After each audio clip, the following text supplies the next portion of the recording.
Dubai to, our leaders will converge once again. It's an annual event, so they come together to still talk about the same thing of how to, heal our planet, how to make the environment better, how to tackle climate change, and how to fight this big issue that is troubling the whole world right now.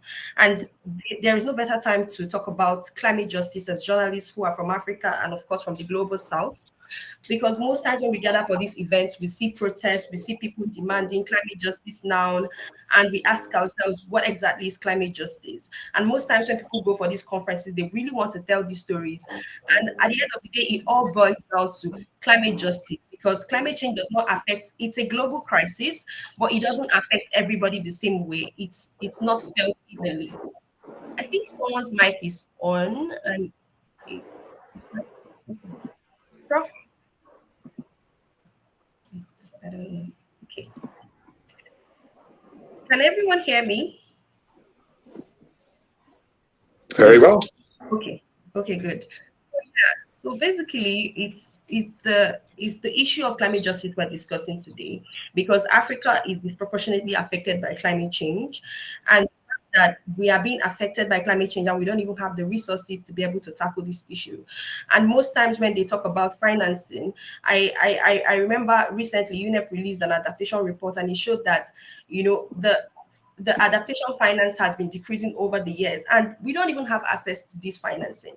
Loss and damage in itself is still, they are still contending over whether loss and damage should be operationalized, where it's going to be domiciled, and these are issues that are important for persons and people from the global south and from Africa, to be able to adapt to this crisis. And but these issues constantly are always on the table, and it seems like we're not making headway.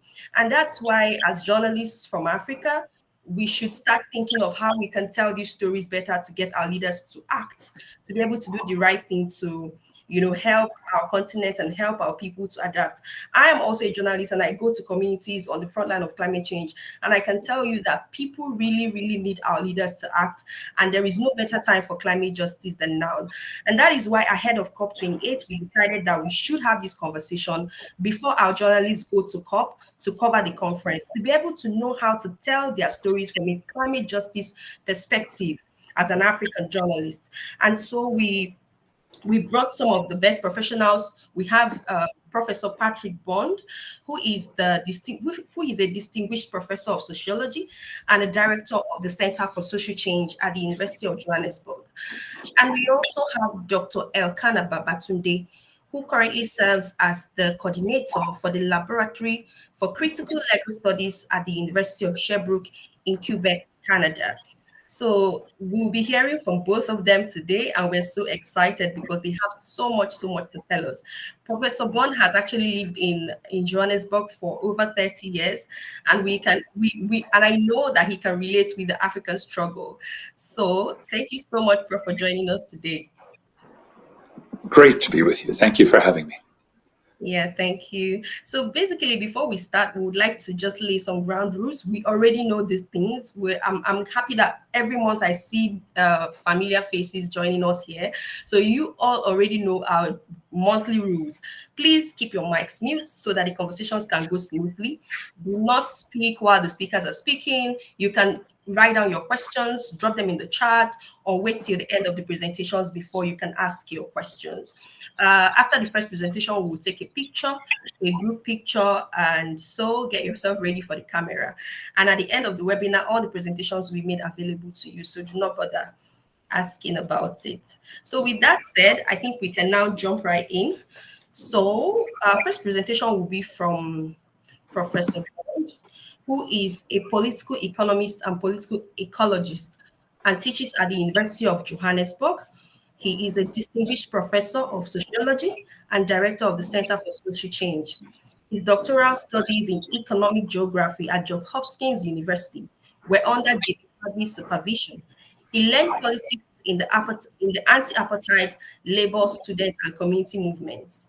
After moving to Southern Africa in 1989, he initially served as a researcher within urban social movements, and in 1994 and 1996, he worked in the Reconstruction and Development Ministry within President Nelson Mandela's office. drafting the democratic government's first white paper and other policies. He has subsequently worked with labor, community, environmental, feminist, and youth movements. His best known work is early transition from apartheid to neoliberalism in South Africa. But he has written and edited a half dozen books on the environment and climate crisis. So thank you so much, Professor Patrick Bond, for joining us today. And the floor is yours. Well, that's wonderful. I don't know if you can see a slide that has the advertisement. Is that visible on everyone's screen? Yes. Okay, terrific. Well, my objective is to quickly alert you to about a half a dozen of the CJ, I'll use climate justice, CJ, perspective. So let's just jump into it and start with the number one, which we're going to be terribly disappointed by at the end of this COP. In mid-December, when they close, we will not have had the first and most obvious objective from climate justice and climate action, a different perspective, climate action. But as Vivian said, we're going to be really thinking about justice. Regardless, we need major cuts in greenhouse gases.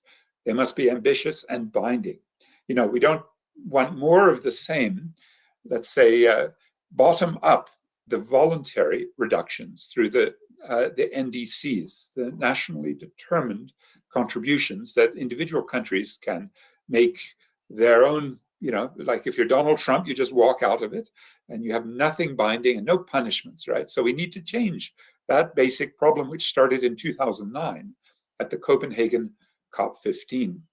The temperature cuts we required are currently heading at 3 degrees plus, and indeed we may hit 1.5 by the next decade, and we need to keep temperatures below 1.5. I think everyone will agree, so that we don't get the feedback loops that create major catastrophes. Already we're seeing micro catastrophes hit in particular places and devastate lots of people, but now it could become, with 1.5 reached, major, and they should be fairly distributed, these cuts in emissions, and also to penalize those that aren't. And you know, there are 3 sectors that do a great deal of the emissions: the military, the maritime, shipping, and the air transport, that have found their ways to avoid being put in. And one of the reasons is that the key countries in the COPs, let's call them the G20, and they're simply addicted to emissions. This is a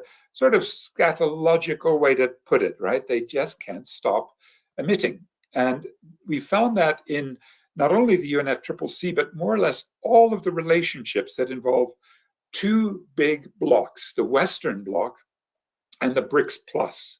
So I'll explain to you what I mean by the BRICS Plus, because here in Johannesburg, we hosted them. There's only one African in the room, although certainly in the BRICS Plus, 2 more have just joined, Egypt and Ethiopia. And I must say, we were expecting Nigeria. We wanted Nigeria because there's so many great people and activists and specialists in Nigeria. But when you go to the G20, we now have, as of September, the AU as a permanent member. So it's the G21. But the long-standing relationship between the West and Africa has been mediated by South Africa. And I'm going to argue that's been very, very bad for Africa, partly because 21 years ago, we hosted Rio Plus 10. Rio was the first big environmental conference. It was one in Stockholm in 1972, but you remember hearing about a 1992 Rio World Summit. Now, Johannesburg hosted the 10th anniversary. And what we began to understand is that our own leaders were bringing in corporations for what they call type 2 partnerships. Type 1 is between governments, type 2 between governments and business. And the type 2, sometimes they called public-private partnerships, but often we call them public-private plundering, because there's so much thievery and profit and self-regulation and unfair trade. I was so sorry about throwing all these wicked cartoons from our greatest cartoonist, I think, in the continent, Sapiro. And what we learned then is that the elites will find ways to divide us. You'll get climate action, environmental action, who tend to be, you know, the kind of white hippie types. And then you're going to find poverty activists promoting environmental justice. And I think our climate justice movement has to bring them together to end the exploitation of the environment and the poor. But the problem is, in the UN, it was captured. Already, Kofi Annan was battling the US president in 2002. Do you remember the name George W. Bush? And he had lots of neoconservatives. They hated the UN. They wanted to, go into Iraq and Afghanistan and no questions asked, just take what they could get.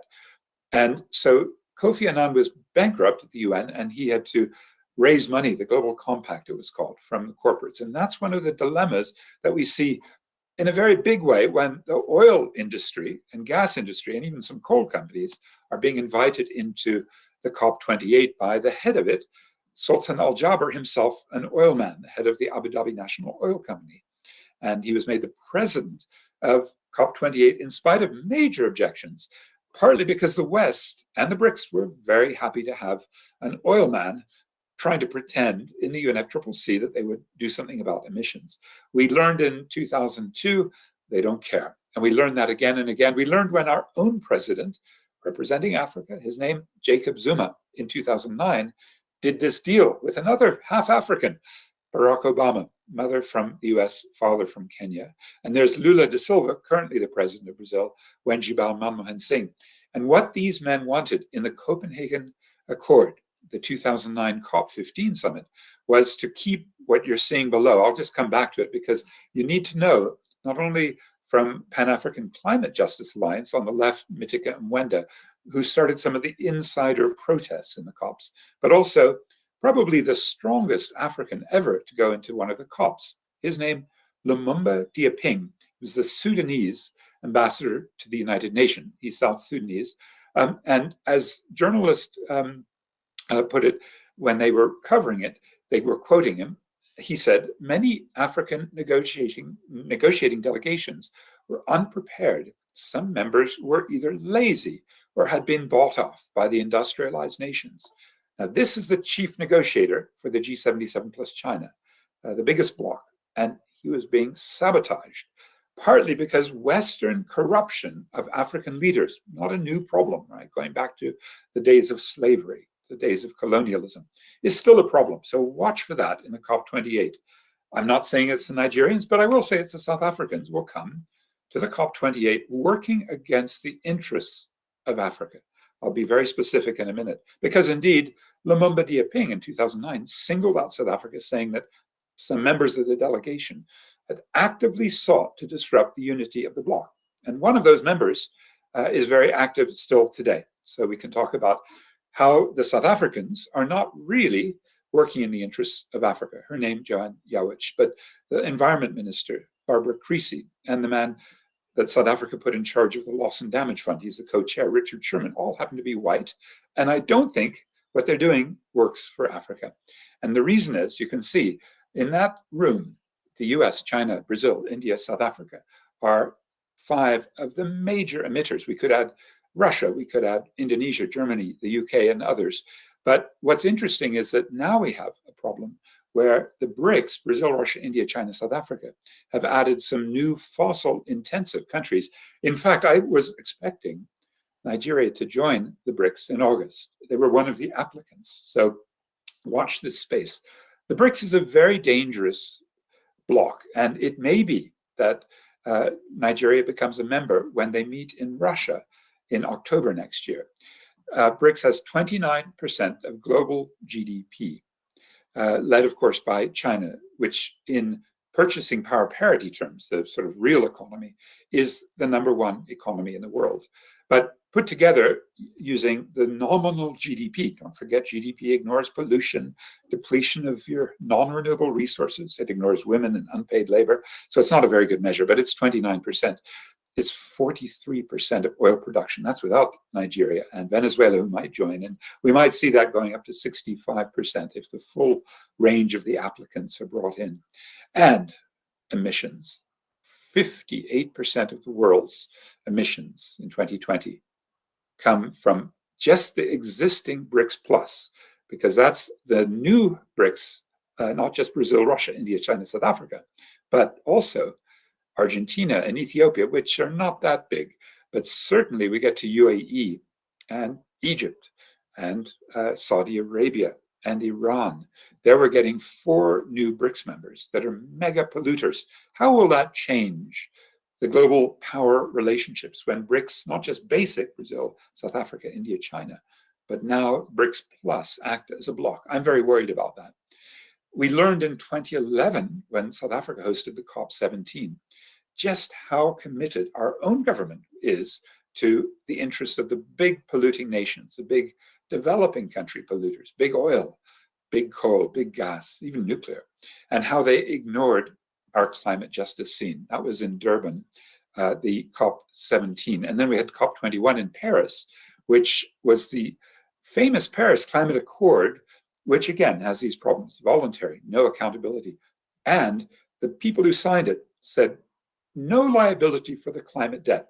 Even a Nigerian delegate signed on to that, as did South Africans and everybody, saying, okay, we forgive the climate debt. And that's one of the big problems for loss and damage, because we can't get the people who did the pollution, in other words, following polluter pays logic, we can't get them to pay their climate debt. In fact, as the greatest climate scientist, well recognized, James Hansen from NASA put it, it's a fraud, really. It's fake. It's just bullshit.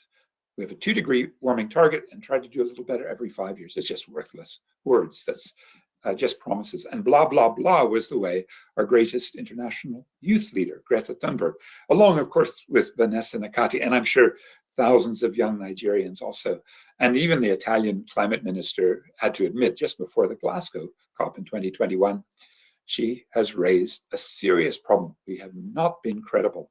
Well, they weren't credible then. And in the next COP last year, the COP27 in Sharm el-Sheikh, Egypt, again, not credible. Don't take it from me. Even the conservative British climate secretary, the COP26 Glasgow president, Alok Sharma, said, the emissions are peaking before 2025. That's what we need to have, as the science tells us is necessary. But it's not in the COP27 text. We need the phase down of coal, but it wasn't in the text. A commitment to phase out all fossil fuels, not in the text. The energy text is weakened in the final minutes. The pulse of 1.5 degrees was weak in Glasgow. Now it's on life support. And going into the UAE's hosting, especially because we have an oil man, Sultan Al Jaber, we can expect 1.5 degrees to be murdered. It'll be dead. The objective we need to save our planet will not be achieved because of what's happening in the world economy, in the world energy markets, in world transport, and with, as the Pan-African Climate Justice Alliance put it when they campaigned to get rid of him, we've never witnessed a quasi-government executive being appointed to lead such a crucial multilateral process. This marks the lowest moment for the UNFCCC, veering off from its mandate to an international expo where corporates and dubious environmental climate integrity greenwash their fossil fuel credentials. So, although governments in Africa, who are basically under the thumb of Western donors, they've endorsed COP28. The case of Kenya, very tragic because William Ruto, the president, hosted the African Climate Summit, and it was extremely unsatisfactory, partly because the characters of this sort have been absolutely in evidence, and they make the argument Africa needs to exploit oil and gas even more.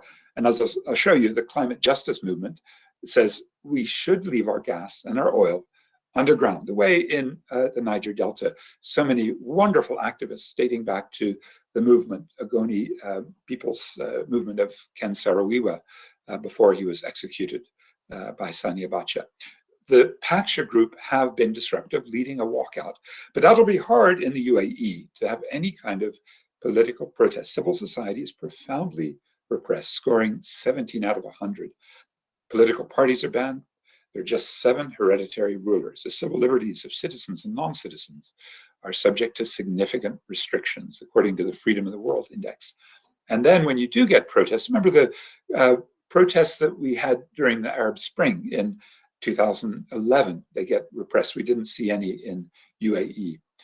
Saudi Arabia and the UAE have emerged as key protagonists in thwarting popular movements, democratic movements, environmental movements, women's movements, the secret lives of UAE shell companies, including the ways that one of them, ADNOC, the Abu Dhabi National Oil Company, has been spying and basically controlling the data associated with COP28. Some have said we should boycott, and Naomi Klein is the most famous. However, there will be alternative meetings and protests, maybe at UAE embassies and consulates, and maybe at the Emirates Oil and the Emirates Airlines and some of the other symbols of the UAE. We'll have to see what happens on December 9th, the day of protest around the world. But we also know that the other major delegation, including Nigeria, that has self-interest in fossil fuels, that will be basically holding back the progress on getting a climate deal that really works, is South Africa's delegation, including our huge coal-fired power plants, in spite of some money coming to leave the coal in the hole in South Africa, called the Just Energy Transition Partnership. I'll just quickly refer to that later. But we have rapid regression in South Africa. And so there's a very strong debate at Presidential Climate Commission. And what we're worried about is that they may not only use coal and keep the coal-fired power plants open, but say that they're shifting away from coal to gas and will become meth addicts. And the MEC, the Minerals Energy Complex, with the Energy Intensive Users Group, just to give you a quick background on South Africa, is a very dangerous lobbying element at these kinds of things, including, as I mentioned, one leader in particular of the National Business Initiative. There you see her at the top left is Joan Yawich, who will be very much in evidence as the main JETP negotiator for government, but she's also the kind of key person in the National Business Initiative. Let's move to the second of the six. I'll race through them, just transitions. We're not getting that in our JETP for all sorts of reasons I'll go into if you like. But we really need a localized, public, worker-led transition in not only the energy sector, but transport, tourism, agriculture, urbanization, production, consumption, and disposal. And the JETP really had these men at the Sharm el-Sheikh COP27 backslapping each other. But what they all had, and I don't have time to go into the details, was their own personal, private interests in not genuinely transitioning us, including for John Kerry in the United States, market rate loans. Now, we pay a very high rate, as you do in Nigeria.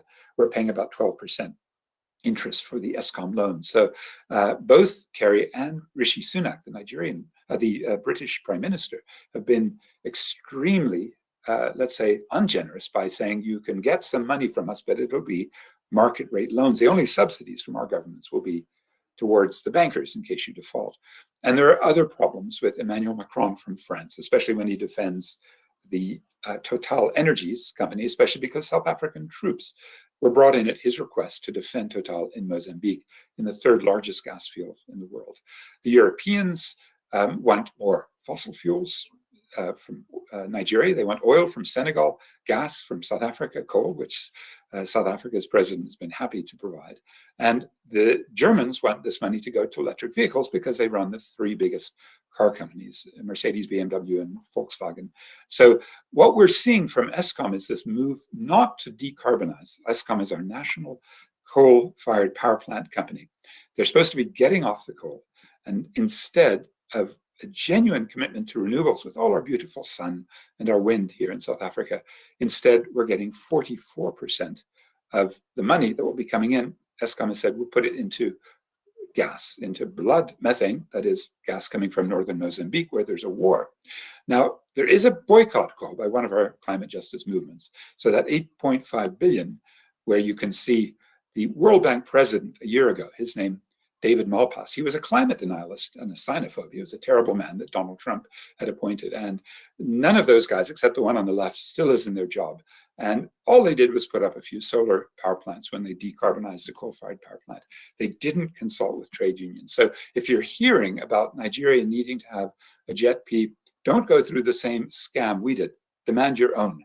For South Africa, that was the Green New Deal of 1 million climate jobs. And you can find aidc.org.za is where you put it. The third is to redress social injustices. You know, this is so crucial in an era when we're more aware of identity politics, because racial justice and gender justice and indigenous people, LGBTQI, and especially the youth need much more highlighting. And there's some definitely improvement on the phrasing. There's some lip service, but it doesn't get us to civil and political rights or links between human rights and climate justice. Where we'd like to go is where Bernard Chidzera from Zimbabwe, working with a Norwegian, Harlem Brundtland, and the Brundtland Commission said, we need to be aware of future generations, right? In the Brundtland Commission report in 1987 about borrowing environmental capital from future generations. And our generation has no intention or prospect of repaying. In other words, the older people are screwing the younger people. And Lumumba Diaping, if you remember from 2009, a really crucial voice from Africa, has made a commission out of this very question. We don't have time to go to the details, but it is a very important time for the youth in the House to say, we will be the main beneficiaries of climate justice. But likewise, if we don't get climate justice, we will be the main victims. The fourth area, manage green technology, climate friendly and with local production. So local solar, local wind, local storage of energy. And that means we have to get rid of intellectual property in the World Trade Organization. Demand that. Avoid the so-called net zero nonsense, the false solutions of a technical fix. What are some of those? Geoengineering, abated coal with carbon capture and storage, timber plantation sequestration, so planting, especially with genetically modified trees or plants, planting timber plantations, and then of course they get cut down and more emissions come out. And then other green economy gimmicks that have other dangers, especially where it comes to some of the experimentation. So this geoengineering fetish, the biochar production, genetic engineering of reflective crops, the liquefied CO2 to basically capture carbon and pump it underground, trying to put bits of particles, sometimes mist or SO2 particles into the air to block the sun, or trying to put iron filings into your oceans so that the sequestration, sucking up the carbon, occurs as algae blooms form and sink to the bottom. Okay, coming to number 5, leaving fossil fuels underground. And in the Niger Delta, you know this better than anyone, to cease and desist with new exploration and most current extraction, and revalue the unburnable carbon as stranded assets. And then I'll dwell on this because I think we always ask this question, because Africa has been looted so often. Where is the money? Who controls it? Financing. This is the last of the 6 of the demands. Financing planetary and social survival. So we need strong carbon taxes, but not on poor people. So we need to have a progressive form. So South Africa has free basic electricity. That's one example where you can at least say, let's protect people from a carbon tax with a free lifeline supply. We do need trade sanctions. I'll come back to those because we've been unable to get our own companies to stop, in a sense, undermining world production. And we need pricing that makes sense. Now, there are places where it doesn't, like carbon markets. Those do not make sense. They are out of control. We've had failures in the emissions trading and many gimmicks and offsets, many cheaters. And we're also worried the North is replacing the grant obligation they have to pay their climate debt, with loans. And we don't like commercial insurance. We really insist on a climate reparations agenda, which would have 3 components. Number 1, paying for loss and damage. So in Nigeria, you had so much flooding for so long. That's exactly where people need direct payments, not maybe to a corrupt government. In some cases in Africa, we would say, well, let's find a direct route to pay to the people affected. And there are different models. There's a Namibian model called the Basic Income Grant for the people of Otjivero in Namibia that's worked very well as a sort of way to go right to where the climate catastrophe is and pay people who live there the compensation they require and deserve. The second is the cost of climate proofing, the adaptation and resilience, dramatically underfunded. You know, in your cities, you need stormwater drainage and some pumping. You need better quality roads, bridges, houses to withstand the extreme weather. You need, if you're in the rural areas, you need irrigation systems and deep boreholes sometimes when there are droughts. And third, you need compensation for leaving the Nigerian oil and gas and all of the other carbon addicted forms of economic development, right? The smelters and the very high carbon factories. We need to stop making, but we need compensation for stopping the production of fossil fuels and high intensive emissions from different industrial production system. So compensation. So if we say leave the oil in the soil, yes, but the North should be paying for that as a down payment on their climate debt. Our model for doing that is a place called Yasuni in the border of Ecuador and Peru.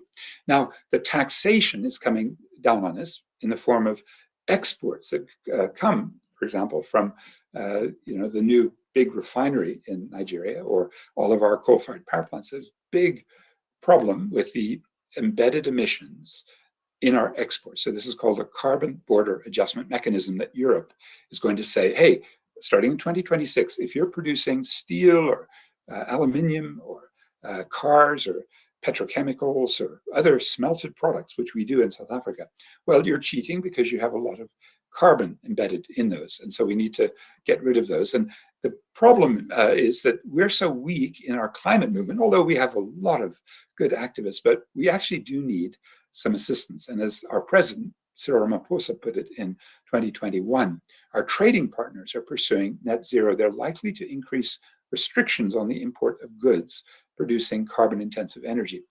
And because so much of our industry depends on coal-generated electricity, we're going to find that the products we export face trade barriers. And in addition, consumers in those countries may be less willing to buy our products. For those of you going to COP28, watch this space, because South Africa's very carbon-addicted environment minister, she approves all the major projects like offshore oil and gas, and she gives long delays for companies to cut their emissions. She's very, very carbon addicted.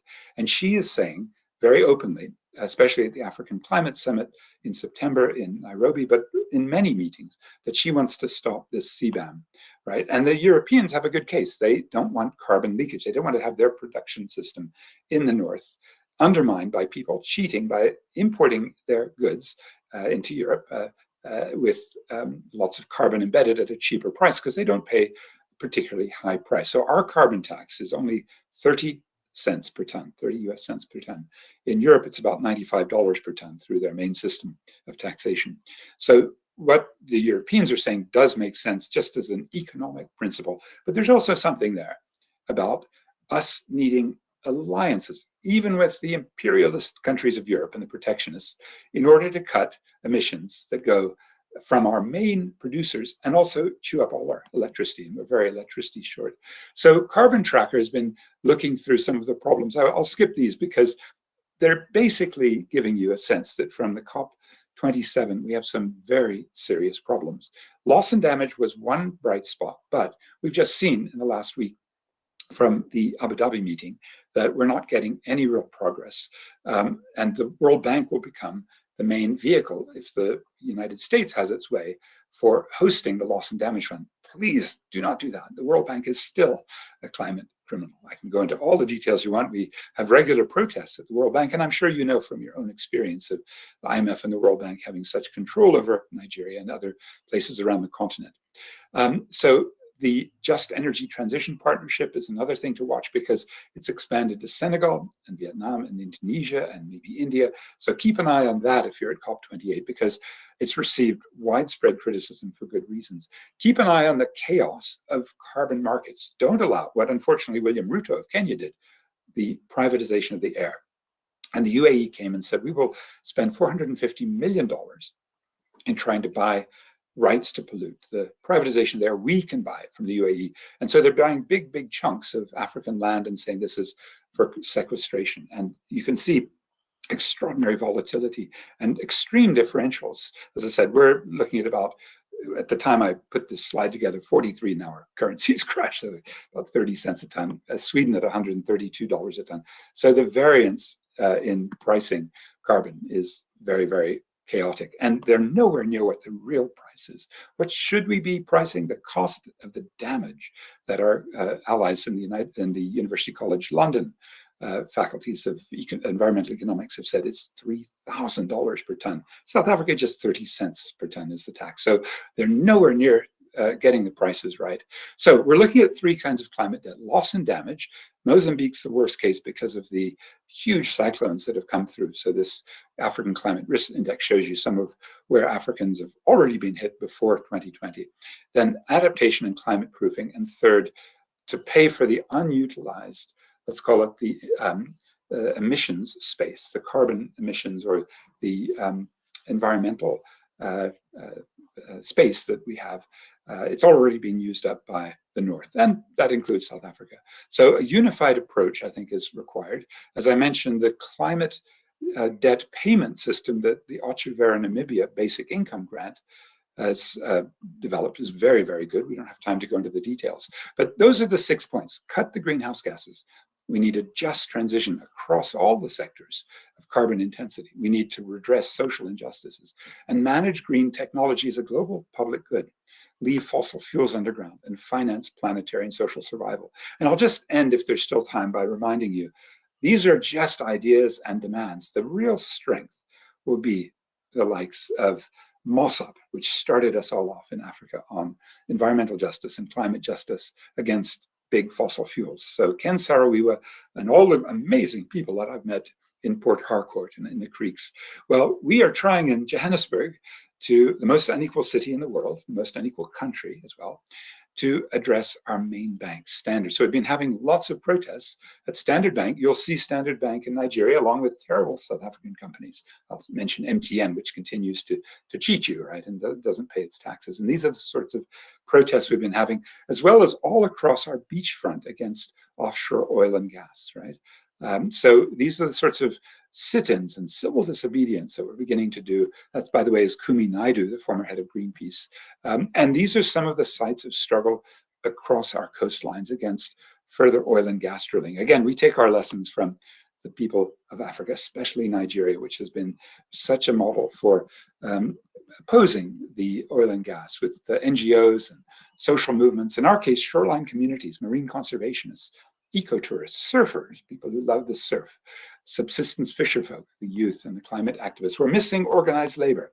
But you can see from just some of these sites of protests, we go to Total's South African headquarters and also pick on Shell. And we actually won in the courts. We got a provision against Shell in September of 2022 to stop them from offshore oil and gas drilling. Those are some of the activist initiatives, and groups like the South Durban Community Environmental Alliance are so close to groups like Environmental Rights Action and HOMEF and others in Nigeria and across the continent. That's Des Desau, one of our leaders. And the linkage of the issues, the ability to put justice and to make the youth leaders of our future will be the basis for us winning or losing. And I hope we're going to say that after all of this, after the mobilizations, after the global movements have risen, after the youth have come back to the strength that they'd achieved in 2019, we will be able to say climate justice is now a dominant part of any international negotiations. Thank you very much, dear friends.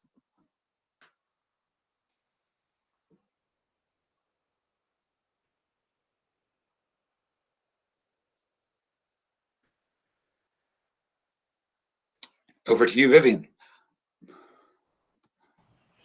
Thank you so much, Prof. Thank you. That was very good. That was like robust. You took us back in the days and, brought us to where we are right now with all of this. I already see like someone dropped a question, but I just wanted to say that, from your presentation, it's obvious that some of the very important steps that need to be taken for us to get to where we are going to seems not to be making the needed progress that we need to make. So there's so much that we need to do as journalists to try to hold our governments accountable. And also the fact that there's the sentiment you hold about COP28. I've also heard that across, people are saying the same thing. I've even heard someone say something like that the conference is dead on arrival because of a lot of, things that have been happening around, who is leading the COP and the country and everything. So I want to say a very big thank you. And to also say that Saro-Wiwa's anniversary celebration has started. A lot of groups and NGOs are already coming out to talk about it. And there's this group that I think yesterday they released the press release saying that the demands have not been met, and the struggles that Saro-Wiwa fought for people are still going through those struggles even till today in Nigeria and in other parts of Africa. And I hope that, going forward from this conversation, we can begin to tell stories that will get our leaders to do the needful. So thank you so much. I'll just say, Vivian, that Ken Saro-Wiwa's influence has been so important. And I believe it was November 10. Yeah. 1995, so that tomorrow in Durban, South Africa, with that group SETSI, they're going to be doing a protest at the Shell refinery, which has been shut down. But they're very clear every year that Ken Saro-Wiwa will be remembered. And indeed, as you put it, the Conference of the Parties 28 is dead on arrival. I think it's going to be known as the COP, Conference of Polluters. Okay. Wow, that's a strong one. Should we take any discussion and questions while Abdullah is coming back? Okay, I think we should just maybe take a few before we move to the next presentation, because some people are already like on fire. They want to ask questions. So let's just give the room.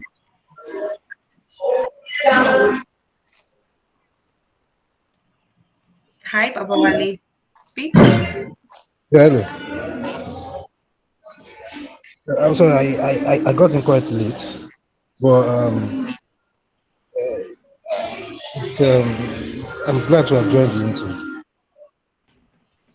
Thank you for this privilege. Baba Wale, there's some noise from your background. Do you mind moving away from where you are?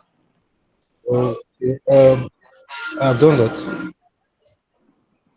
Can you hear me now, Vivian? No, it's not very clear. Maybe you can just drop your question in the chat. I'll read it out. No question then. Okay, I'll do that. All right, thank you. Is All that right. better? Is that fine?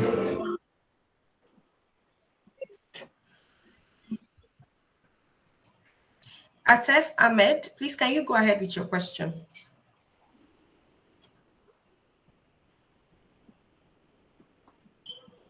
Hello, everybody. Can you hear me? Yes, perfect. Yeah, okay. Well, thank you, Patrick. It's a very engaging presentation. I've really enjoyed listening to you. Well, my question is how far do you see the impact of increasing competition among a lot of countries to have the scarce resources on climate justice and also the climate change? Yeah. Thank you so much, Patrick. Yeah. Do we take one or two more at the same time, or? Oh, Abdullah's back. Yeah. Okay. Let me check. I don't know if there are people.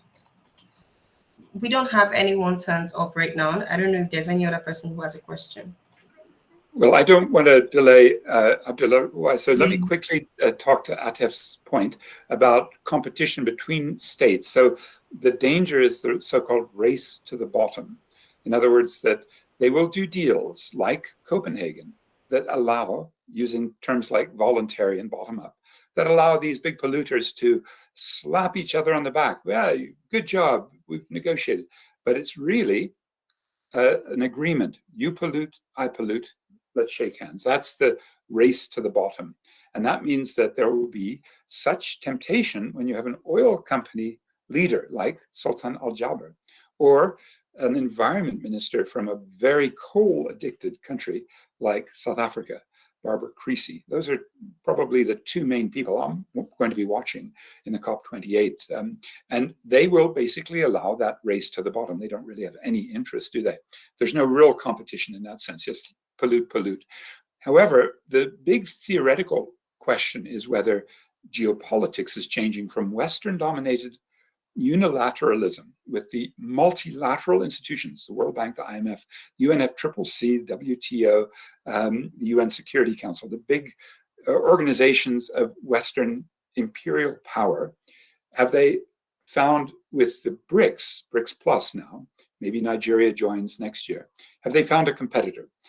And that's the big question we're all curious about, because there's a lot of rhetoric, even here in South Africa, about de-dollarization. We need to get rid of that United States Federal Reserve. It's a very terrible institution. I worked there 2 years. So yes, we do need to get rid of the Federal Reserve Board's control, the quantitative easing, the deregulation, the higher interest rates and the lower interest rates in chaotic ways. But we found in Sandton in Johannesburg in August, the BRICS elites are so conservative, aside from Russia, which is, because of their invasion of Ukraine, kept out of the Western financial system. But those aside, for the delegation from Moscow, all the other delegates didn't want to talk about de-dollarization. They've ruled it out.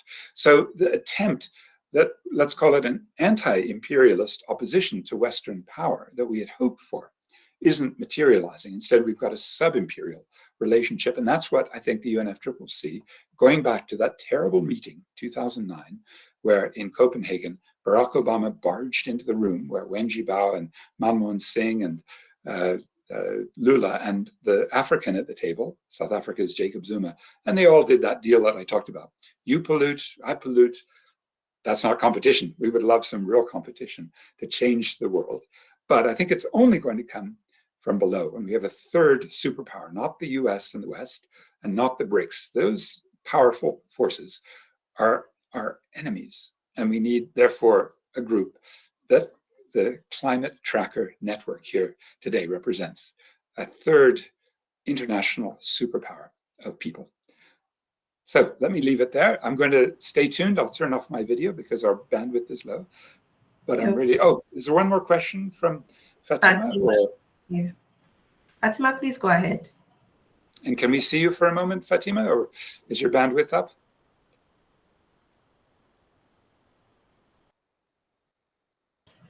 Okay. Fatima? Okay. Okay. Good morning. Thank you, Mr. Patrick, for this insightful lectures. My question is, like, in Nigeria and some other vulnerable countries like Nigeria and some other vulnerable countries, they've been disfranchised, that there is no equality in sharing the formula of climate financing. So in this aspect, how will the delegates from Nigeria and other parts of the other country, the vulnerable country, access this funding? Thank you. What a great question, because I'll be frank, if I look at our corruption indices, South Africa ranks about the middle for our government, politicians and bureaucrats. The Transparency International rating puts us as the 72nd most or least corrupt. So we're not that bad, even though you've heard terrible stories about our government. I'm sure the same about yours. But it's our corporations, and the same in Nigeria, right? And the public-private plundering, PPP system that has come into effect means I don't trust the way funding will flow from especially a private sector oriented, you've got a guy called Mark Carney who says, I've got $130 trillion of climate finance. I just need rates of return. So that's the right question. Who's lending? Who's using the money? If it comes from the private sector, even if you try and blend it, public and private, you're still going to get financing that's too expensive. So now that's why we talk about the climate debt and the reparations and the grants, not loans, the grants. Because even at high-performing 2010s economies, you know them nearby, Ghana, or near me, Zambia, they met very high rates of growth, but they went into debt, to some extent Western, to some extent Chinese, but they're so indebted that the idea of climate finance in the form of loans makes no sense. They've already defaulted in both those countries. So I think those are the big macro questions. Micro questions. Are you and your friends, Fatima, beginning to calculate the climate debt that is owed to you, especially if you are victims of the flooding? We just had 29 people killed 2 days ago when the floods hit the Horn of Africa, hit Somalia especially. 29 priceless people. We can never put a value on their lives, but we know that the survivors, they'll need some compensation. And the 500 people who died in Durban, South Africa, in April 12, 2022, we had a rain bomb of 351 millimeters in just 24 hours, and they aren't getting the compensation to rebuild, or the victims' families, the loss of a breadwinner, the loss of the children and the mothers, especially these were low-income people, people of color, people who are women and children more predominantly. And you can't put a price on them, I would repeat, but the North does owe a climate debt. And that, by the way, I think includes South Africa. I hope you'll be asking if, some of your richest people in Nigeria, the richest man in the continent who wants to build he's building a huge oil refinery, right? And if those guys, Dangote and all of the others, are also going to be held liable, that's important. They're part of the global North, aren't they? We have a lot of the global North here in Johannesburg, the most unequal city in the world. And so I'm always asking my colleagues, when are we going to confess? We need to find systems to pay people that Fatima knows who've been victims of the climate catastrophe, especially where Nigeria was flooded and so many people lost their lives. And these are the points in time where Africans really should be at the world leadership to design loss and damage. Unfortunately, there is one African who's the co-chair of that committee. His name's Richard Sherman. He's a white South African from the middle class. And I simply don't trust my people to do right by Africa when they're in the conference of polluters. They're going to be siding with the West. So it's up to us to make a big noise elsewhere.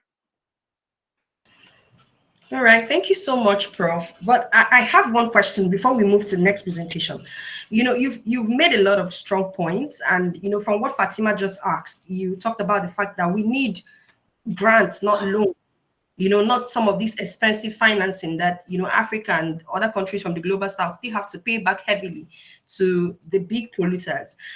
And as journalists, we have to balance the conversation because we want to also be objective and not biased. And as journalists that are from Africa, looking at it from this perspective, African countries do not have what it takes to be able to adapt to climate change. And from what you said, the adaptation finance has been you said it's traumatically underfunded. That was the word you used. And also the fact that the just energy transition has been criticized in recent times. So African countries also want to be able to take care of their people and their economies. What options do we have, and how can journalists begin to report from an objective view in terms of this is what we need, it's not coming, but we also need to survive? And of course, we don't have to go the way of the polluters, but what choice do we have at this point, and how can journalists effectively report on these things? Well, I'll just end by saying that the model has two components from the United Nations, we should just remember. And it reminds me of Archbishop Desmond Tutu. Look, I think he was our greatest South African ever, and he passed on a couple of years ago. But he would always say, there's a problem when you want to take the existing system and modify it just a little. There's sharp edges you can smooth. And that's like polishing the chains of apartheid, which is what the reformers wanted to do in South Africa, not give us one person, one vote. And he said, no, we need to break the chains. So let me give you two chances to think through what, as journalists and citizens, you would like the chains of climate apartheid not to be polished and smoothed over so they're not so rough, but to be broken. Two examples of that. First, the most important United Nations agreement on pollution. Some of you may have heard of the Montreal Protocol because it created the chlorofluorocarbon ban. We need a carbon dioxide and a methane ban, right? So we need to ban, just as they did CFCs. CFCs used to be their propellants in refrigerators to cool, their propellants for underarm deodorants in the old days. And so they banned them because why? They were creating an ozone hole that was opening up. So they realized in 1987, in the Montreal United Nations meeting, where even Ronald Reagan and Margaret Thatcher and Helmut Kohl, the conservatives, their delegates were there. But they said, yeah, we do have to ban, not privatize the air, cap and trade, carbon markets, CFC markets. We need to ban it, and that's what has to happen. They did, and the ozone hole has stopped growing. It's beginning to repair. The second example, when AIDS was ravaging our continent, and this country especially, Johannesburg had the highest number of people living with HIV and still does, to get the medicines, the antiretrovirals, ARVs, those drugs, maybe some of you, your friends, your neighbors, your relatives, your acquaintances, they need the ARVs, antiretrovirals. They cost $10,000 a year 25 years ago. And it took really good struggles in the United Nations, in the World Trade Organization, in WHO, in UNAIDS to be able to get them made generically and free distribution through public health systems. That was achieved here. In 2004, even though we had an AIDS denialist president, Thabo Mbeki, even with him, we were able to get medicines out to 6 million people who are living with HIV. What happened to our life expectancy? It went from 52 at the low point up just before COVID to 65. Now, there are so many stories like that in the African continent of a United Nations fund, the global fund to fight AIDS and TB and malaria. Do you know that fund? That's the loss and damage type fund. We don't want the World Bank to run it. That'll make it absolutely neoliberal and poisoned with self-interest and public-private plundering, especially because of the new World Bank president, A.J. Banga, who we consider an extremely predatory banker for reasons I'll be happy to go into detail. You can Google my name and his, and you'll see how we've documented the World Bank leadership being predatory. And you had, look, nearly a World Bank president named Ngozi Okonjo-Iweala. So you know the kind of person who gets put in. So I would say we've got two great examples: the Montreal Protocol and the UN Fund to fight AIDS. And those funds and that banning is what we need to do so that North and South Africa pay the climate debt, and that the funding is there, and that we, in the process, ban CO2. There's the only way to save our world and to achieve climate justice is to follow those kinds of precedents. They're not fantasies, they'll be very hard, but they've been done before. I hope that allows us to get into the next presentation. So I hear how it comes. Thank you so much, Prof. Okay, Very so good. we should just quickly take the group picture, then we'll go to the next presentation. Please, can we put on our cameras? Show your beautiful faces.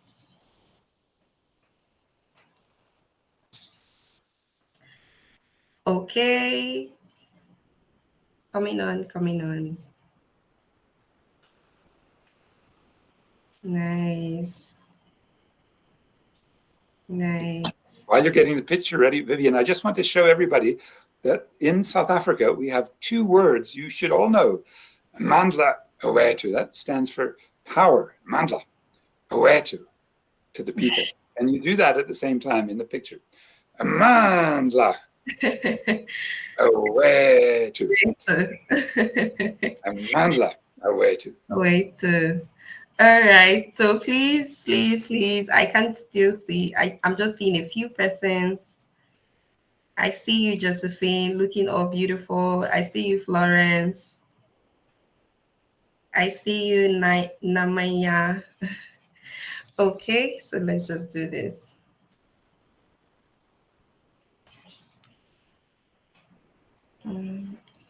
One and two. All right. I think we have it. All right. Thank you so much, everyone. Thank you. So, yes, thank you. Thank you so much, everybody. So right now we're going to move on to the next presentation from Dr. Elkanah Babatunde. Dr. Elkanah Babatunde currently serves as the coordinator for the Laboratory for Critical Legal Studies at the University of Sherbrooke in Quebec, Canada, where he develops research and publication outputs with a focus on climate equity and justice. Dr. Babatunde's experience and expertise spans across the field of public international law, climate justice, and human rights. He has worked with governments, NGOs, and think tanks across Africa and North America. He completed his PhD as part of a joint program between the University of Cape Town, South Africa, and Yale University, USA. When he is not reading, writing, or researching on climate justice and economic development, he can be found at his local YMCA playing pickleball or lifting some weights. So when you look for Dr. Babatunde, you definitely find him here lifting some weights. Thank you so much for joining us today, Doctor. The floor is yours. Thank you so much, and it's an honor to be here. I'm also glad to be sharing this platform with Professor Bond. I had an opportunity to engage with some of his work in my research, so it's an honor. Thank you so much. Yes, so I'll go straight into the presentation, and the focus is just to basically emphasize on some of the things that Professor Bond has already touched on, which is what climate justice is and why that's important for us within the African continent. And especially my focus will be on as journalists, as reporters, what should be our focus? What should we be watching out for as we go into this COP? Because perhaps some people have been part of the COP before. At some point, it could become a place of so much noise, and the job of the reporter would be to be able to filter through that noise and decide what's important for the people that I report to, what's important or what's of the most relevance to the people. And in order to be able to do that quite accurately, or at least as closely as possible, there's a need to understand why this subject is important and why this subject is very central to the African continent. So, again, Professor Bond has already gone into large depth to explain, or at least let us see, what climate justice is and different angles that climate justice can be addressed from. I think just the most underlining thing that I would want us to bear in mind as we move forward in this conversation is that the central idea of climate justice is about the distribution of the cost of climate change action. In other words, there's a need to take steps to improve climate change mitigation and climate change adaptation at the global level, and also specifically for the African continent. And then how do we distribute the cost of that? Okay, so to use two of the largest African economies as examples, South Africa has a huge dependence on coal, and Nigeria has a huge dependence on crude oil, both unsustainable fossil fuels. And then the conversation becomes, if we are to transition from that into greener, more sustainable energy, there are cost implications for that. And how is that cost distributed? So that's the general idea when we talk about climate justice. How do we distribute that cost? Now, why is this important? It's important for a couple of reasons. Number one, unequal distribution. So the distribution to global emission has not been equal. At some point, and this is about maybe shortly before COVID, the figures are probably worse even now. But it takes the average American 2 days to emit the same volume of gas that the average sub-Saharan Africa emits in 1 year. So what that means is that an average American emits 160 times more greenhouse gas than an average African does. And yet all of this contributes to a common emission pool. So the question then becomes, if we're not contributing to the problems equally, how do we then distribute the cost effectively? And in a manner that none of the parties feel cheated, in a manner that is efficient for us as a human race, in a manner that's efficient for the sustainable sustenance of the environment for the sake of itself, but also for the sake of future generations. All right. So again, that just goes without saying. If we have not contributed equally to a common problem, the subject of how to distribute the cost of the task for addressing this problem becomes even more important. Now, the second issue is the matter of resources. Again, we all know, GDP distributions, what the average life of different individuals or different citizens of these countries look like. And then the question becomes, if we are not at the same economic level, how then do we distribute these things? Because again, and like Vivian mentioned in the introduction, my background is in public international law, and one of the fundamental rules of public international law, at least on paper, is that countries are equal. It's that countries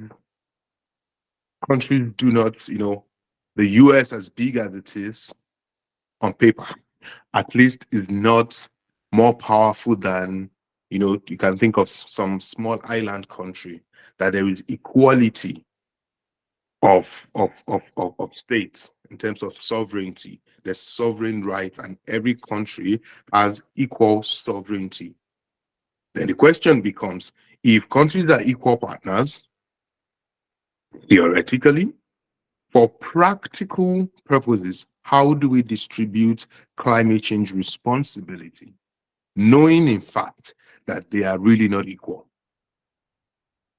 Okay, so that's the second one, that we are bringing together countries at different levels of capability to address a common goal, which is global climate change mitigation and adaptation, how then do we distribute the task and responsibility for each country? All right. The third one, which is perhaps one of the most important for me, is unequal impact. So the fact that countries are not impacted equally. And unfortunately, the consequences of climate change do not follow the same path as the sources of emission. So if it was a thing of, oh, you emitted, I don't know, 10% of global emissions, so you're going to get 10% of the consequences. Unfortunately, it doesn't flow laterally like that. Small island countries across the world, and especially in Africa, contribute the least to climate change. Unfortunately, they are at the most risk because of rising sea levels and what have you.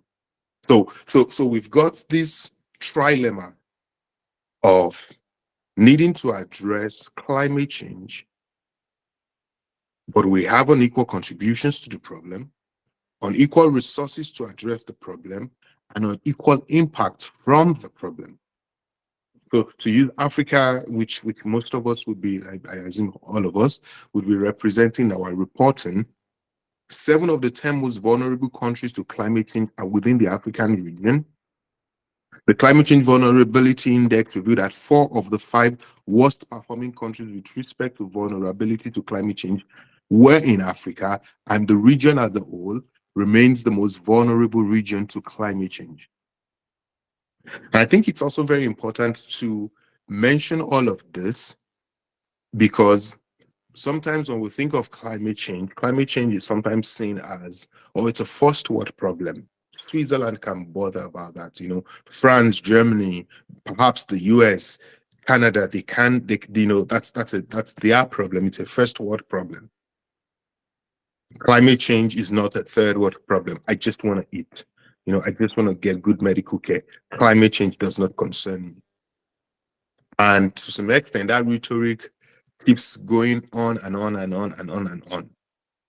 And, even when you hear some of the African leaders, because sometimes we do have a problem of narration, what people are generally trying to convey is a message around climate justice, but it sort of comes across sometimes as climate change avoidance. Okay, so and that's why I think and perhaps as reporters, that may be one of the areas where you come in as makers of narration. The ability to report in such a way that we begin to understand that climate change is not just an environmental issue, it's actually a global health issue. It's a food crisis issue. It affects mortality. So the IPCC, the Intergovernmental Panel on Climate Change, which is basically, I'm sure we're familiar with this, but I'll just say it again, which is basically a panel of climate change experts from actually across the world, who look at different aspects of climate change. Some of them are like pure, what we call natural scientists. Some of them are socialists like Professor Bondi's. Some of them are, look at things from the more legal aspects like Highwood. So just different aspects, but they all come together to basically give us an assessment of where we are in the climate change conversation. And in the most recent report, it shows that with particular reference to Africa, we're facing extinction of species. We're facing irreversible loss of ecosystems. Our freshwater and land and ocean ecosystems have been threatened. Now, our agriculture is largely fed by rain. And the science already shows that climate change is beginning to affect the consistency and the frequency of rainfalls. And as this inconsistency in rain happens, as this change and shift in rain patterns happen, it's going to affect the food production. A lot of the people here, I believe, are from Nigeria. So we all are quite conversant with the risk that has been going on in, I mean, it's always been there, but it has intensified in, say, the last 5-7 years between the cattle herders and the Middle Belt region. And while I know that these conflicts do have elements of religion and ethnicity in them, a huge part of that is that the migration, the southward Middle Belt world migration of the cattle herders is beginning to change because desertification is affecting more and more parts of the core north. So what we see is that we have more people moving into the Middle Belt and moving into this region for an extended period of time. And so what we have is a tussle over land, which is primarily caused by the need for them to, graze their cows and all of that. Of course, all of that can be better managed. And the fact that these conflicts go on and on shows a failure of leadership in the country. But fundamentally, that has intensified, and that southward migration has intensified because desertification keeps encroaching into some of the core northern grazing routes. So I say all of this to say that we must begin to understand climate change not merely as an environmental crisis, but as a human crisis that threatens human security, threatens health, threatens food production, threatens mortality and morbidity rates, and of course threatens economic output and growth. And perhaps if you've not begun to do so already, I would challenge you that in your reporting, you probably would want to focus on one of this. And one of the questions you could be asking yourself as a reporter is, how does climate justice feature in, say, you could take the agricultural element of it, for example, and say, oh, this conversation happening in COP. How do they ensure that food production is protected? How do they ensure that the effect of climate change on food production patterns are protected? All right. I will move a bit from that. So again, all of this points to the fact that climate justice is not something that can be overlooked. Climate justice is something that remains very central to Africa. And I think one major thing that I would challenge us is to point the narration to the human element of climate change. Again, I know that there are conversation and disagreement among scholars and practitioners as to whether are we protecting, or is it a right approach to seek the protection of the environment for the sake of the environment, or protection of the environment for its ability to sustain the human race? So are we, the protection of the environment, is it an end in itself? Or do we protect the environment because the environment sustains human life?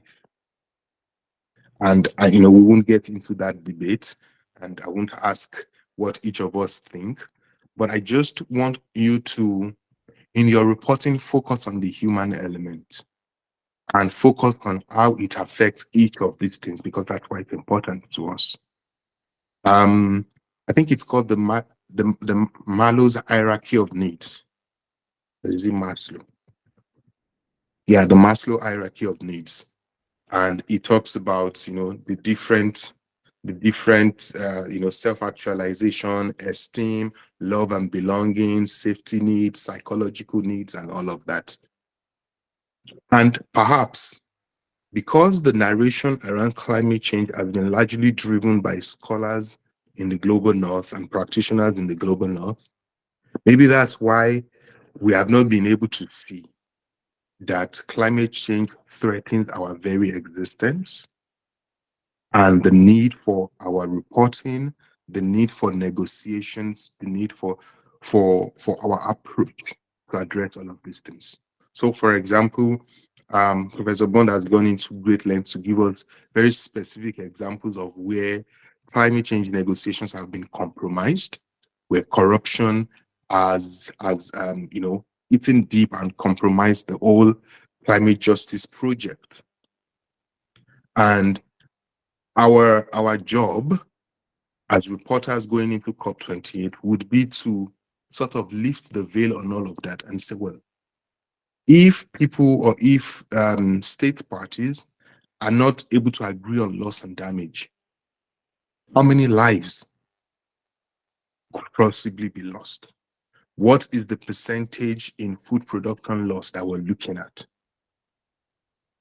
What is the increase in mortality and morbidity rate as a result of climate change that we've seen in the last 10 years? And if we're not able to make progress on things like loss and damage, the Global Climate Fund is there, it's very underfunded.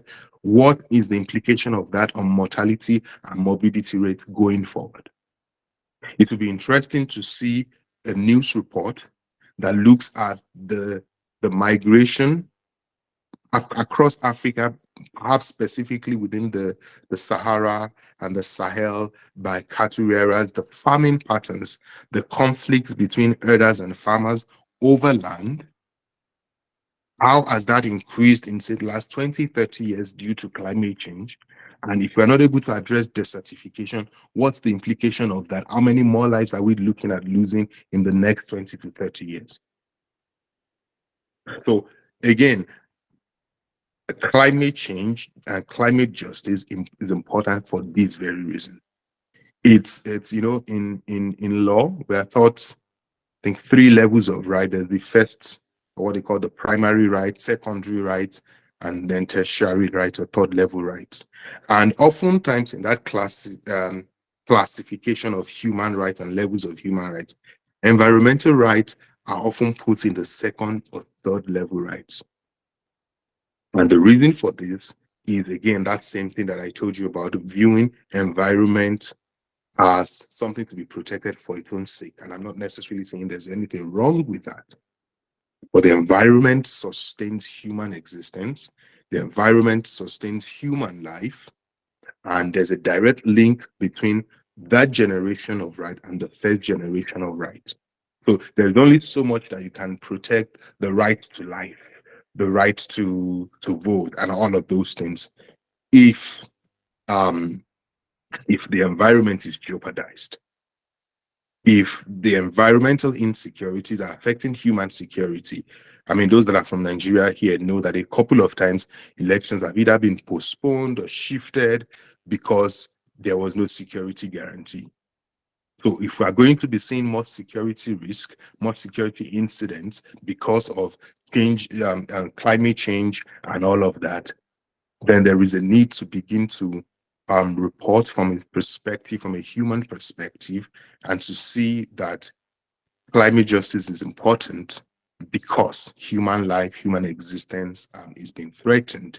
So there is a need to focus on all of that. There's a need to focus on all of that elements. And there is this battle, and Professor Bond did allude to that. There is this battle that we don't want to get caught up in, and it's hard not to get caught up in it. And I think I was glad that Professor Bond did not get caught up in that. But one thing you see scholars and practitioners get caught up in is this strong north versus south divide, where it's like, and I also mentioned the trilemma of unequal contribution, unequal resources, unequal impact. And that may automatically want to push us into this north versus south divide. But we must understand that climate justice is both within, yes, it's between the north-south, divide, but also very much also within internally also. So in terms of holding our leaders accountable, and we need to see that. If you're representing Zambia, you're representing whatever country in Nigeria and all of that, there should be a strong emphasis on who are the saboteurs within our own region, who are the saboteurs within our own countries, who are threatening climate justice. So there has to be climate justice, both from companies like Shell, Chevron, and what have you, but also internally too. So if Dangote is going to be heavily involved in fossil fuels, there should be conversations around accountability on that. There should be. So we must take cognizance of that. That we don't want to be thrown into this, oh, it's north versus south, and it's a strong battle line. There is a need to see how do we collaborate together on all of this? How does this become a joint project? Because again, human lives are at stake.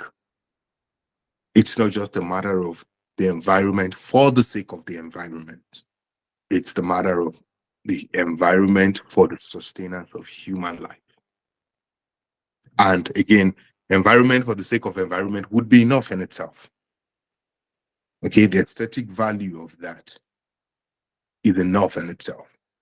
But we're looking at something that even affects our generation and future generations. And there is a need to protect that. Okay, so I'm going to stop here for questions.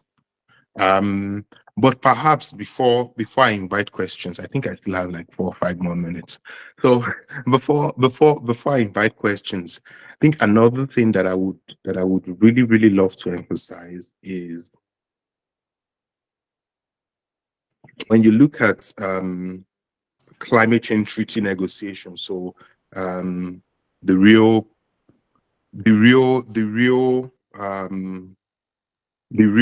convention, so that happened in Brazil in 1992.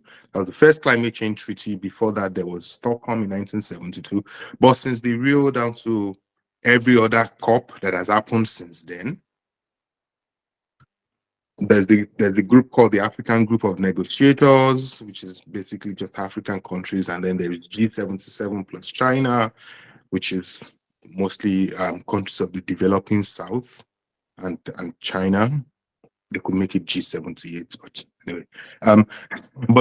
But one thing we see in all of the submissions from 1992 up to the Paris Agreement is that there seems to be continuous resistance to making progress.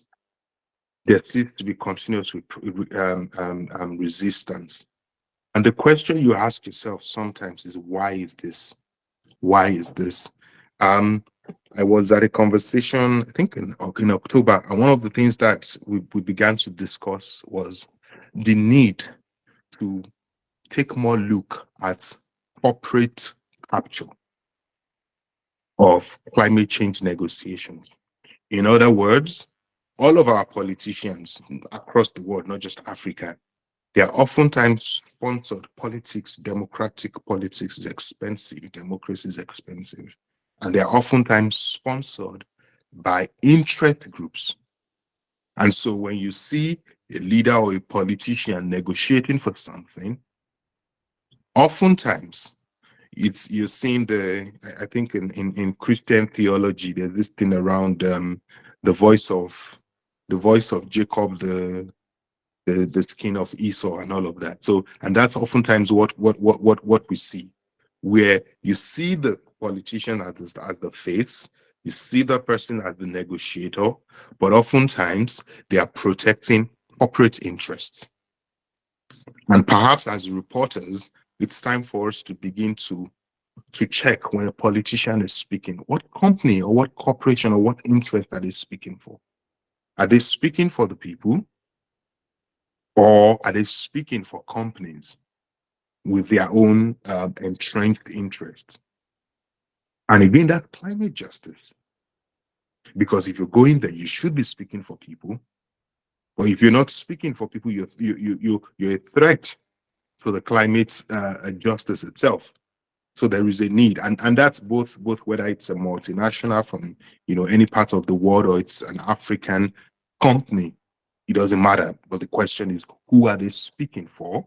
And do they represent what we want to see as part of, ensuring that there is fairness and equity in climate change mitigation and adaptation. So thank you very much. I will stop here. Thank you. Thank you so much, Dr. Elkanah. That was, you brought different perspectives to your presentation. And I must say that was good because from your presentation, I can see that it's always like what we say, people and planet over profit, right? And, looking at that Maslow's hierarchy of needs, down the pyramid is where countries like in Africa are, where we're still struggling for food, safety, security, trying to get the basic things we need, while people in other countries, they are on the top of the pyramid just looking for moral and all of those things. So I think you've made very good points, and I think something that Eva Lillian put in the chat, she said that this is what is being spoken here is by far the most relevant facts when it comes to the effects of climate change. There are also points worthy of discussion. If you ask me, this is what COPs are supposed to be answering practically. And I would agree with her on this because as journalists, you mentioned a lot of things we're supposed to be looking at while we go to COP28 this year. Because as journalists, our leaders even come there themselves and they enable these Westerners or Western polluters. And that was something we also saw at the Africa Climate Summit, that most NGOs and groups were advocating that a lot of Western influence had already come into the conference planning and all of that. So I think you've brought so much to the forefront, and I hope we can open it up for discussions and people who have questions can come in to ask now.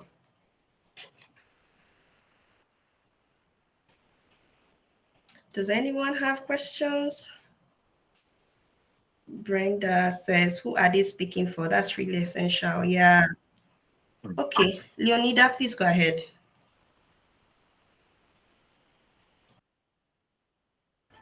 Good afternoon, everyone from Kenya. This is a very important discussion, particularly for my country, because right now we are going through El Nino rains. Several people have already died because of flooding, and we don't have adequate mechanisms to prevent or even, like saving water and all that, and even mitigation. What I want to point out particularly is I've participated in a meeting last year preparing for COP, with the African group of negotiators. And the sad part was that majority of them did not want to accept agroecology, which is actually healthy, sustainable, but also takes care of the environment. They took us in circles in terms of like telling us to unpack what is agroecology, when in essence, they're all Africans, and agroecology is nothing new. It's actually the food production and environmental protection processes that used to be done by our ancestors. And this is something that is also bringing double speak. For instance, if I can talk about a country like Kenya, indigenous people have been coexisted with nature since time immemorial. They've been taking care of the environment. But right now they're getting, for example, the Ogiek are getting evicted from the very natural habitat that they've been occupying. And when you look at our constitution, it says we have to protect, it protects rights of everyone. So those are some of the challenges, on the ground challenges that we are facing as a country. Thank you.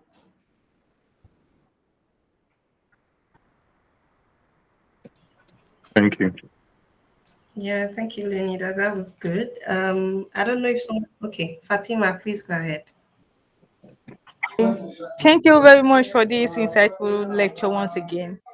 Please, my question is that you say when we are reporting, we should focus on woman angle. We shouldn't focus on the environment. That we should focus on the crisis as the crisis that the climate change has embedded on human, but the activities of women that is the one that encompasses the climate crisis. So if we're talking about the crisis that the women are facing, and we're not talking about the crisis that the women are creating creating the environment. So how can we balance this issue? Because it has been like I don't know how to put it together. Thank you.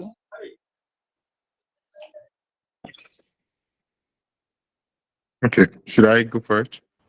Yes, please. Okay, thank you. Thank you for asking the question. My dad used to have a joke that if a teacher teaches And there is no question. It's either of two things.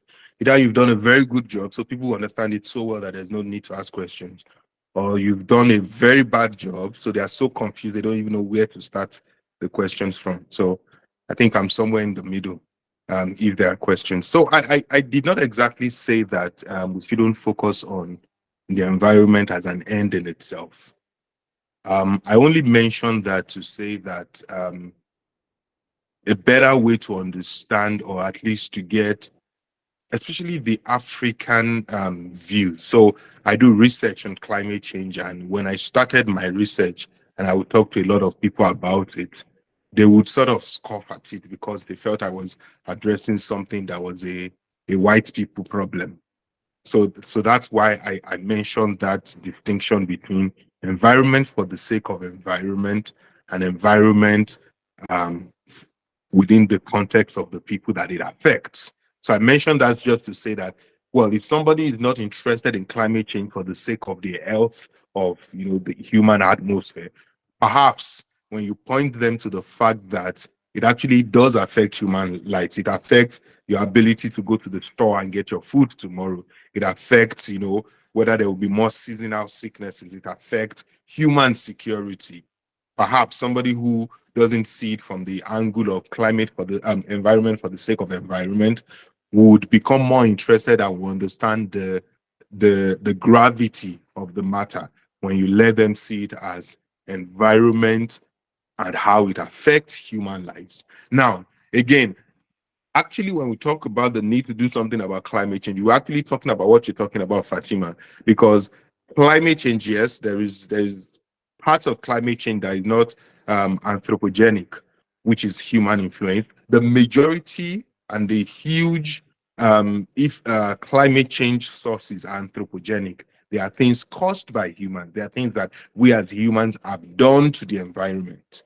And I started by mentioning the differences between the amount of emissions that an average US person emits and an average African emits. So we cannot have this conversation without talking about, in fact, to address climate change is to address how we use the environment, is to address the human impact on the environment. So there is no distinction between the human impact on the environment and this conversation. It's the exact same thing.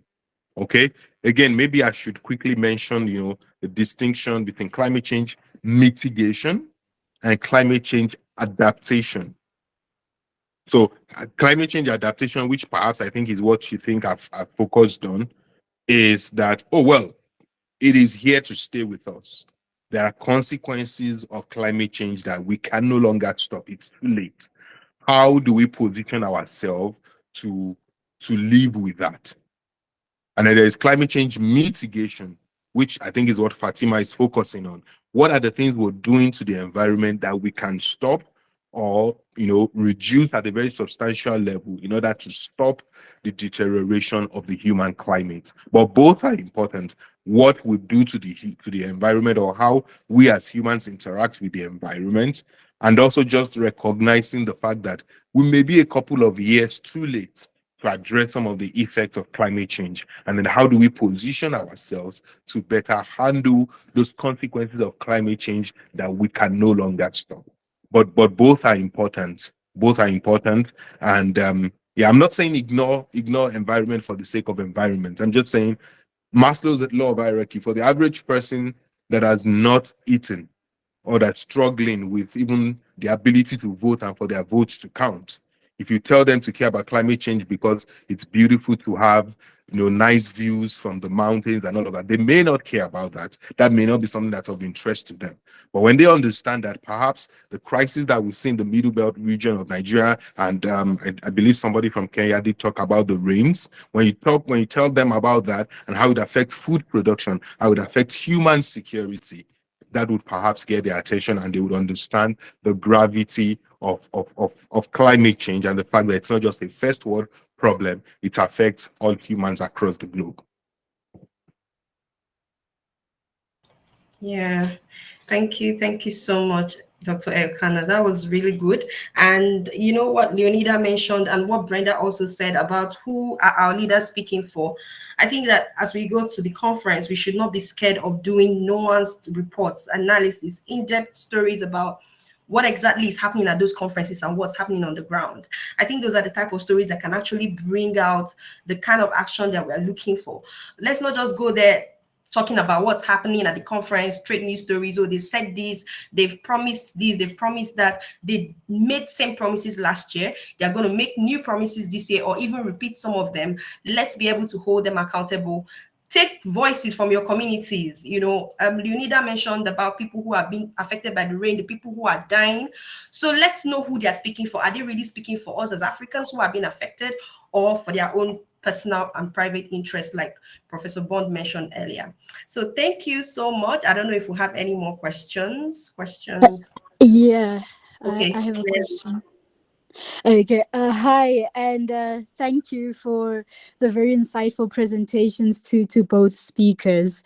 It's always, good to hear it from different perspectives. Like Vivian was saying at the beginning of the presentation, yes, we are sharing the same problem in terms of environmental issues, but we are definitely experiencing it in different ways. Even as Africans in different countries, we are not experiencing it in the same way. So very insightful. So it's more of a request for Dr. Elkanah. So what I wanted to know is that, actually, before I ask for that, I want to say that I really get what you're saying, the point about when you're addressing, it is important, of course, for everybody to be involved in the issues that we're experiencing from degradation in the environment. But when we make it more relatable, I found that what really works for me, I'm from South Africa. So with this new transition that we're going through with the jet plan that the professor was mentioning in the beginning, a big part of it is highlighting the employment opportunities that will be coming from it. So I find that when I address people and try to have all these terms that people sometimes don't even understand, we take it for granted because some people are academics. When you say carbon emissions, you just assume everyone knows. But when you say that, okay, this is what's going to be happening, they've invested this amount of money and this gives a rise to opportunities, you can be solar technicians, you can come on, be involved in the way of gaining employment. You see people starting to get interested because that's a huge problem that we're facing in South Africa. When you come from it from that angle, it's not that we're taking away from the importance of preserving the environment, but sometimes if you're going to speak all this what people consider gibberish, nobody's really going to be listening. So, and my request was actually that I was just Googling Dr. Elkanah. Now I see a research paper that he has, but I'm not getting full access. I wanted to know, is it possible for me to get access to it? The distributive justice in the age of climate change, what you just touched on briefly now. So if there's a way, I'd really appreciate it. I see most of the ways are through a subscription, but yeah, that's Yeah, it. no, And definitely. I'm happy to send that through. okay, thank you. Okay, so what I'm going to do is to get the research from Dr. Elkanah and then add it to the recording when I'm sending it across to everyone. All right. I'd appreciate that a lot. Thanks, Vivian. Thank you so much. So I don't think we have any more questions. Fatima, your hands are still up. I don't know if that's a mistake or you still have a question, but I think that's where we'll probably draw the curtains for now. But I want to say a very big thank you to Professor Patrick Bond and Dr. Elkanah Babatunde for coming today to bring us these very insightful, presentations on climate justice. And I really do hope that we can start to write these stories on climate justice in Africa and how it's affecting our people and what our leaders need to start prioritizing, away from their profits and, their interests. I just saw that Professor Bond has dropped his email in the chat. Please reach out to him. I don't know, please, Dr. Elkanah, if you could also drop your contact for us as well, so we can reach out to you when we are doing our climate justice stories, should we need like inputs and all. So I'm also going to go ahead and drop a link in the chat. This is one of a series of training events that we're having this period ahead of COP28, and we hope that you can engage with us on all of the events that we have planned out for you. We have events on how to cover COP28, and of course our French speaking journalists as well are not left out. We have a French event coming up as well on how to cover COP28. So we have trainings planned out for you. So please plan to attend.